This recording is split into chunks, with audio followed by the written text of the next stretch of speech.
سورہ صاد سے ہماری تلاوت کا آغاز ہوگا۔ سورہ صاد کے بعد سورہ زمر اور سورہ زمر کے بعد سورہ غافر کی تلاوت کی جائے گی۔ اس طرح انشاءاللہ العزیز آج ہمارے 24 پارے مکمل ہو جائیں گے انشاءاللہ۔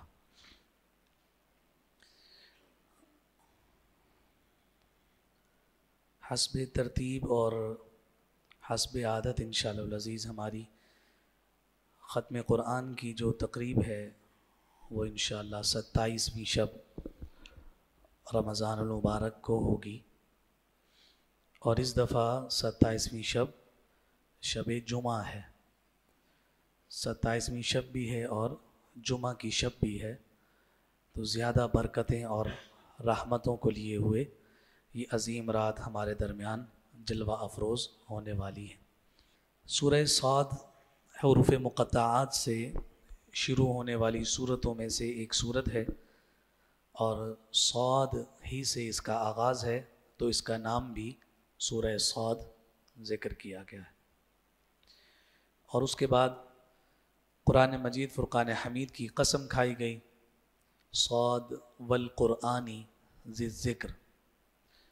اور پھر اس کے بعد ایک دفعہ پھر قرآن کے اوصاف کو ذکر کرتے ہوئے مضمون کو آگے بڑھایا گیا۔ حضرت داؤد علیہ نبینا علیہ صلاۃ والسلام، اس کے بعد جناب سلیمان علیہ السلام، اور اس کے بعد حضرت ایوب علیہ السلام، اور پھر اس کے بعد جناب آدم علیہ السلام کا واقعہ یہاں ایک دفعہ پھر ذکر کیا گیا ہے۔ حضرت داؤد علیہ السلام رب ذوالجلال کی عبادت فرما رہے ہیں محراب میں کھڑے ہوئے، تو دو افراد دیوار پھلانگ کر اندر داخل ہو گئے، تو جس سے حضرت داؤد علیہ السلام پر ایک خوف لاحق ہوا۔ تو جو پھلانگنے والے تھے تو ان دو افراد نے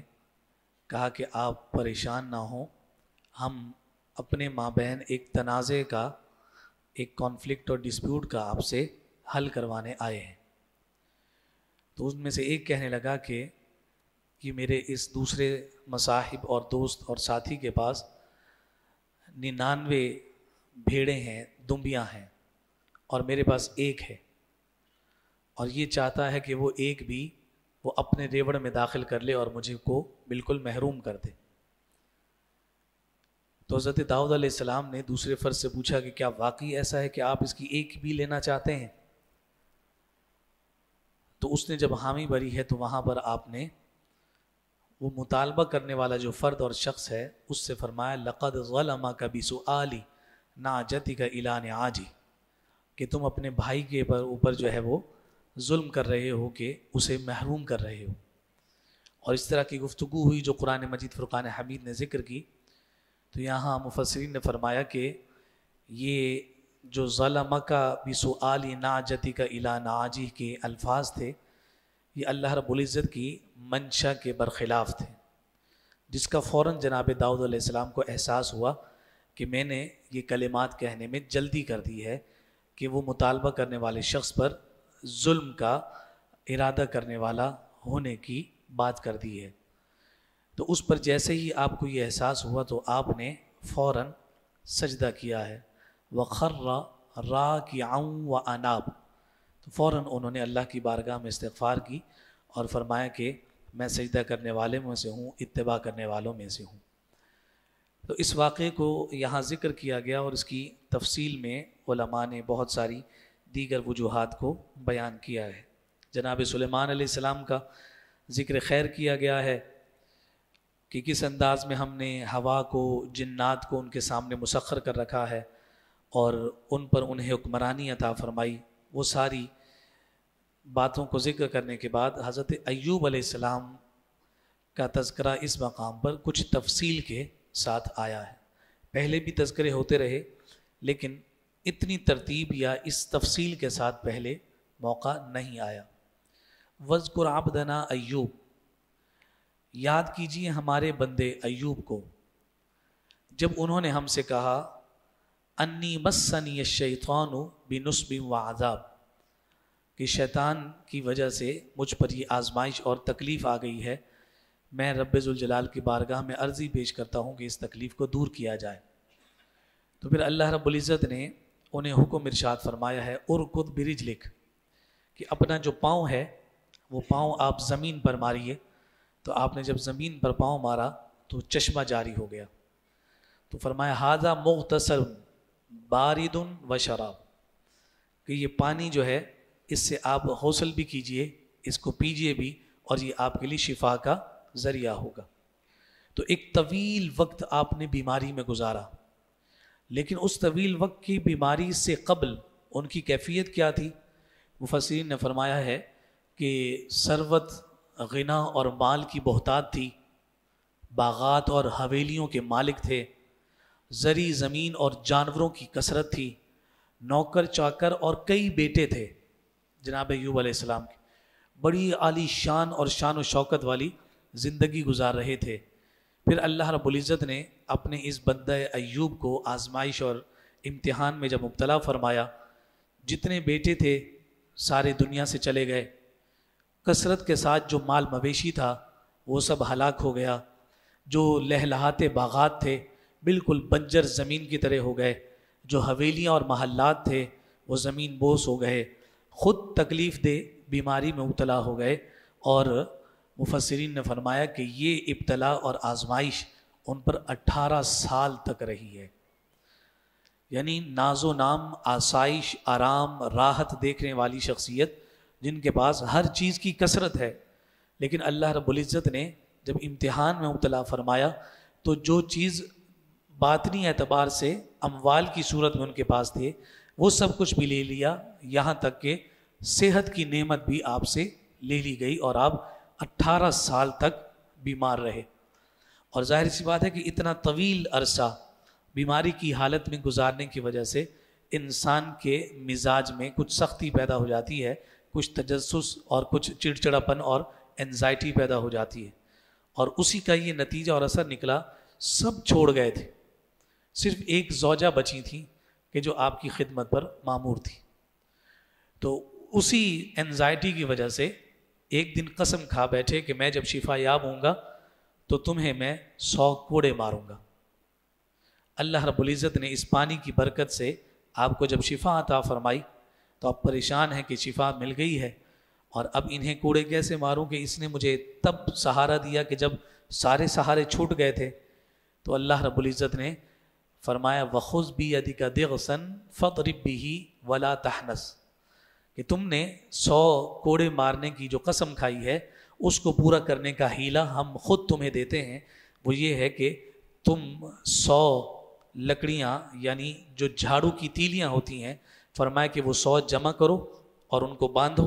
اور باندھنے کے بعد ایک ضرب اپنی خاتون کو لگا دو، وَلَا تَحْنَثْ، تم قسم توڑنے والے نہیں ہوگے، تمہاری قسم پوری ہو جائے گی۔ اِنَّا وَجَدْنَاهُ صَابِرًا نِعْمَ الْعَبْدُ إِنَّهُ أَوَّابٌ۔ تو اللہ رب العزت نے یہاں یہ طریقہ اختیار فرما کر جناب ایوب علیہ السلام کو اس ہیلے کی جانب متوجہ فرمایا۔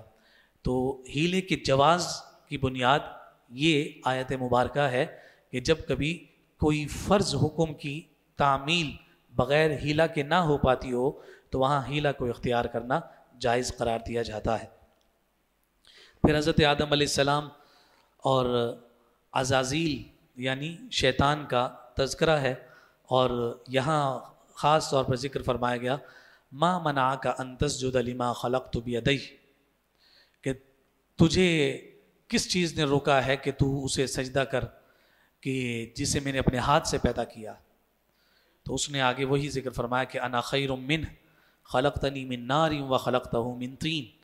کہ مجھے آگ سے پیدا کیا ہے، اس کو مٹی سے پیدا کیا ہے، بس اسی بنیاد پر میں اس سے افضل ہوں، لہٰذا میں نے اس کو سجدہ نہیں کیا۔ تو جو راندہ درگاہ کیا گیا وَإِنَّ عَلَيْكَ لَعْنَتِي إِلَىٰ يَوْمِ الدِّينِ، کہ ہم نے تجھے راندہ درگاہ کر دیا، اپنی رحمت سے تجھے دور کر دیا ہے، اور کب تک؟ یوم الدین تک،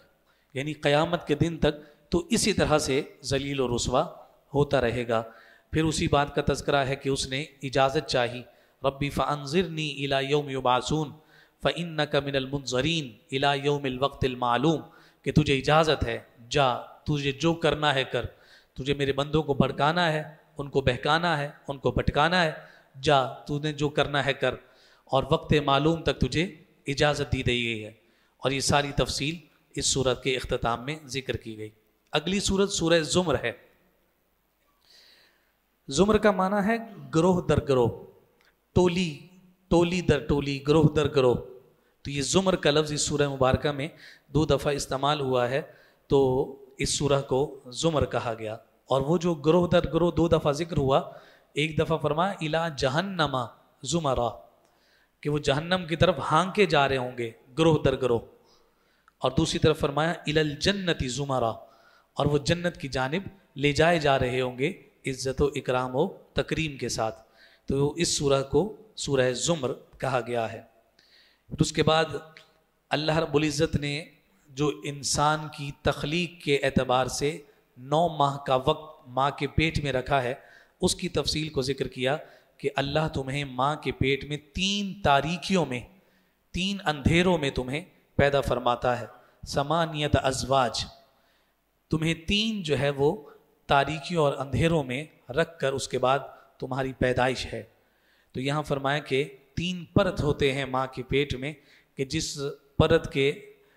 نتیجہ میں وہ دنیا کی ہر قسم کی تکلیف سے وہ بچہ ماں کے پیٹ میں محفوظ رہتا ہے، تو اس کی جانب یہاں بات کو ذکر کیا گیا۔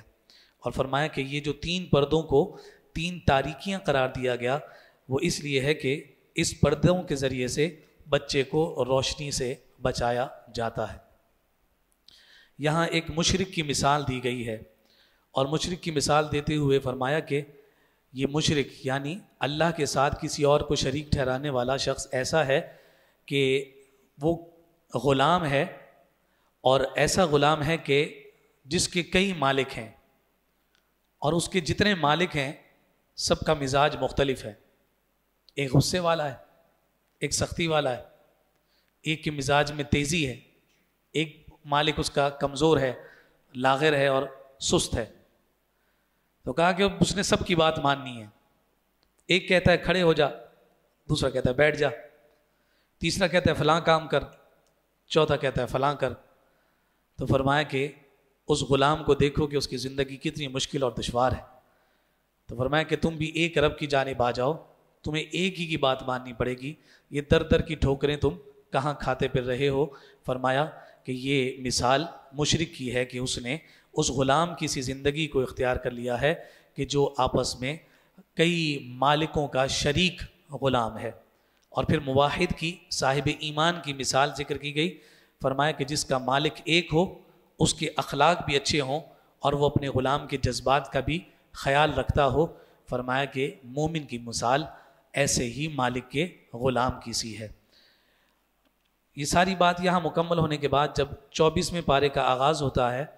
تو 24ویں پارے کے تقریباً دوسرے رکوع کے اندر وہ امید افزا خوبصورت آیت مبارکہ ہے، جس میں اللہ رب العزت نے ارشاد فرمایا یا عبادی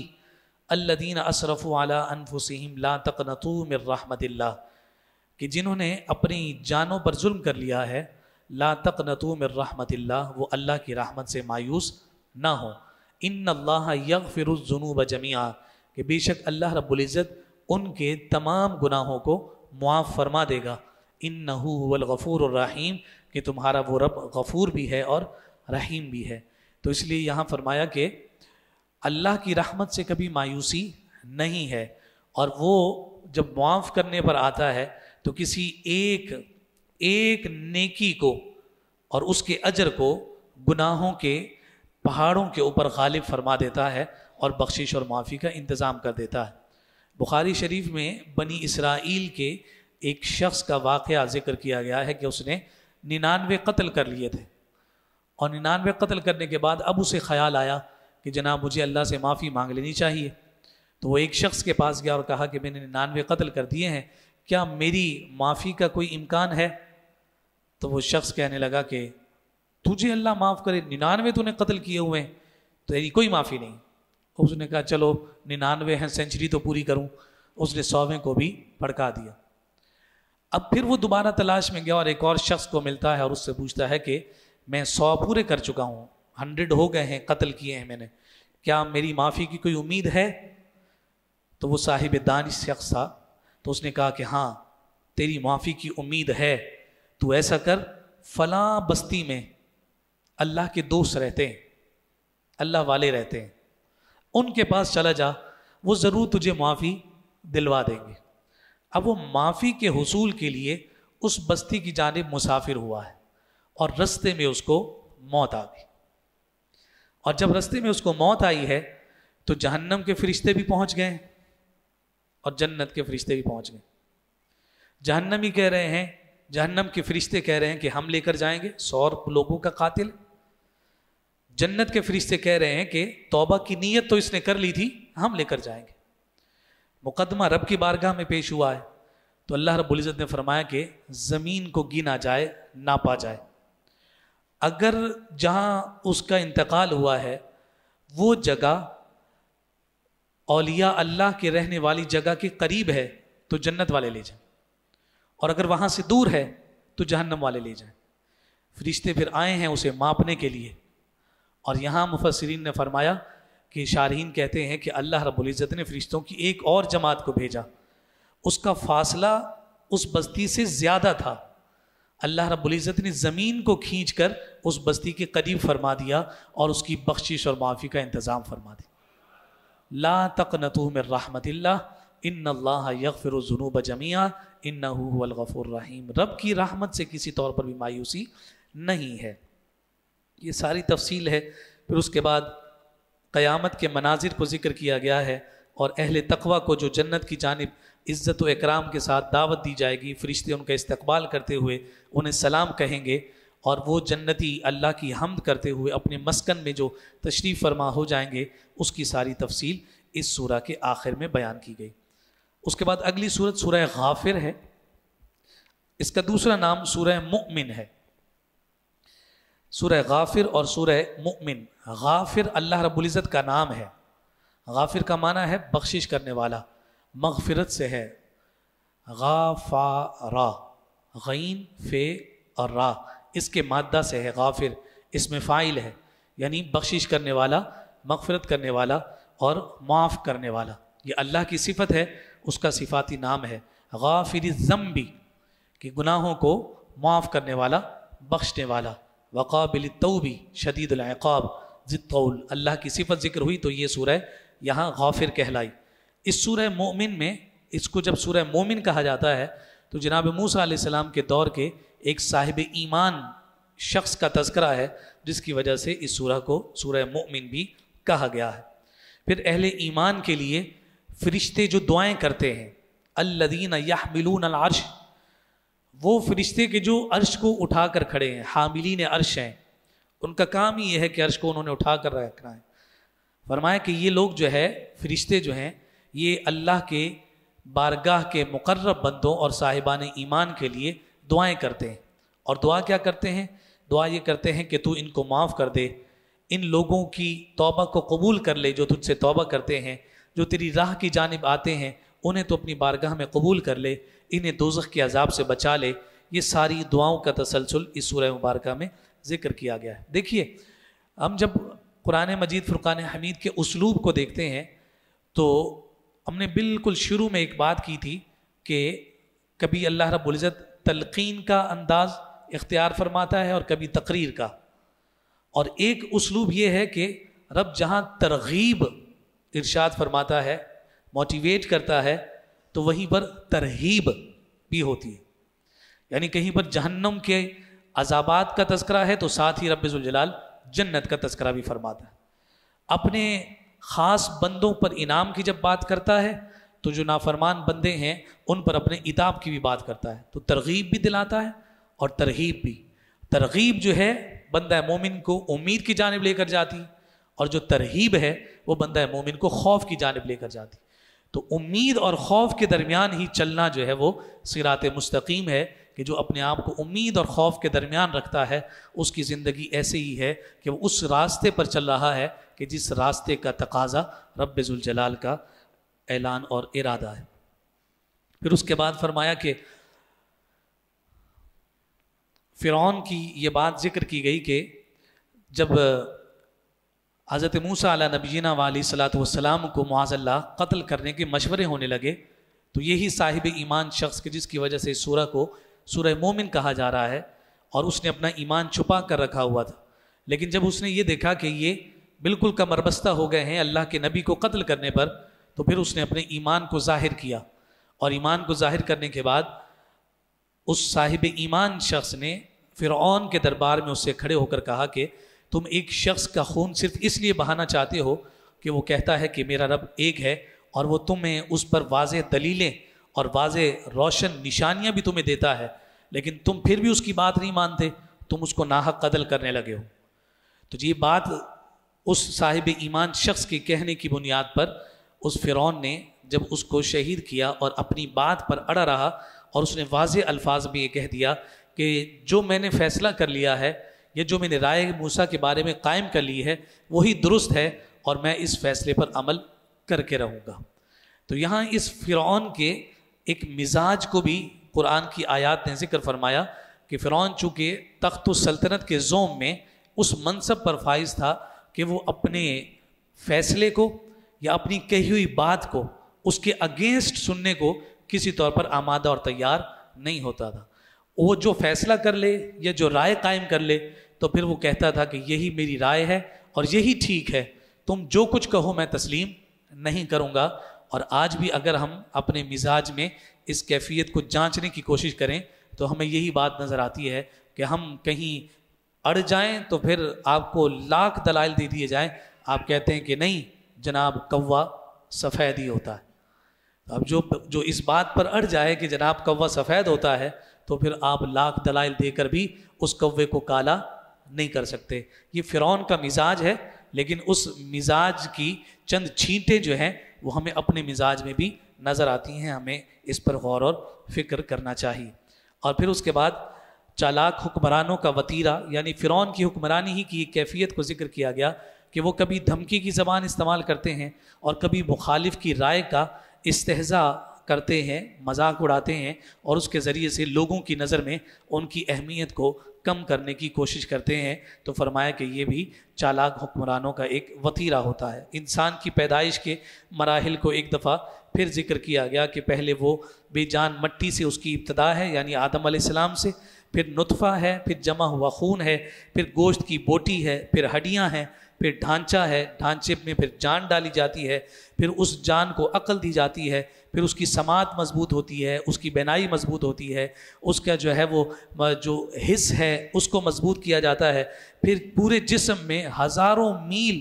لمبی پھیلی ہوئی رگوں کا ایک جال بچھایا جاتا ہے، پھر اس کے اندر خون کی گردش کو جاری کیا جاتا ہے، دل کی حرکت قائم ہوتی ہے، 360 اس کے جسم میں جوڑ رکھے جاتے ہیں، اور پھر اس کے بعد وہ انسان دنیا میں آتا ہے، پیدا ہوتا ہے تو انتہائی کمزور ہوتا ہے، عاجز ہوتا ہے، مجبور ہوتا ہے، کسی کے سہارے کے بغیر اپنے آپ کو بٹھا بھی نہیں پاتا، آہستہ آہستہ پھر اپنی جسم میں طاقت پیدا کرتا ہے، بولنا سیکھتا ہے، اچھے اور برے کی تمیز آتی ہے، عقل اور فہم اس کے بعد آتا ہے، قوت و ادراک اس کو عطا کیا جاتا ہے، پھر بچپن کے بعد وہ جوانی کی حدود میں قدم رکھتا ہے، پھر بڑھاپا اسے آ لیتا ہے، اور انسان ویسے ہی ہو جاتا ہے کہ جیسے بچپن میں تھا، پہلے بھی نظر کمزور تھی، اب دوبارہ چشمے لگ گئے، عقل پہلے بھی صحیح کام نہیں کرتی تھی، اب دوبارہ عقل میں خلل آ گیا ہے، اعضاء پہلے بھی کمزور تھے، اب دوبارہ اس میں ضعف آ گیا، حواس کا جو ہے نا تعطل پہلے بھی آتا تھا، اب دوبارہ سے آنے لگ گیا، پہلے بھی چلنے پھرنے میں ماں باپ کا سہارا لیتا تھا، اور اب دوبارہ اسے چلنے پھرنے میں سہارے کی حاجت ہو جاتی ہے، اٹھ جائے تو بیٹھا نہیں جاتا، بیٹھ جائے تو لیٹا نہیں جاتا، فرمایا کہ وہ عاجز ہو جاتا ہے، ہم اسے اس کی ابتدا کی جانب واپس لوٹا دیتے ہیں۔ اسی لیے سورہ یاسین میں فرمایا وَمَن نُعَمِّرْهُ نُنَكِّسْهُ فِي الْخَلْقِ أَفَلَا يَعْقِلُونَ، یہ تمہارے عقل والوں کے لیے اتنی ہی بات کافی ہے کہ تم پر بڑھاپا آتا ہے، اور یہ بڑھاپا ہی رب ذوالجلال کی وحدانیت اور اس کے خالق و مالک ہونے کی بہت بڑی دلیل ہے۔ اور فرمایا کہ کون ہے جو ان سارے مراحل کی نگرانی کرتا ہے، ان سب مراحل کی نگرانی کرنے والا کون ہے کہ تم نطفے سے شروع ہوئے اور پھر تم قبر تک پہنچے، تمہارا نگہبان، تمہارا نگران، تمہاری نگرانی کرنے والا تمہیں اپنی حفاظت کا سائبان دینے والا، فرمایا کوئی اور نہیں ہے، وہی رب ہے جس نے تمہیں پیدا کیا ہے اور اسی کی شان ہے، اور وہی جانتا ہے کہ تمہاری تخلیق کس قدر خوبصورت اور کس قدر شاندار ہے۔ تو اسی موضوع کے ساتھ یہ سورہ مومن جو ہے تکمیل کو پہنچتی ہے۔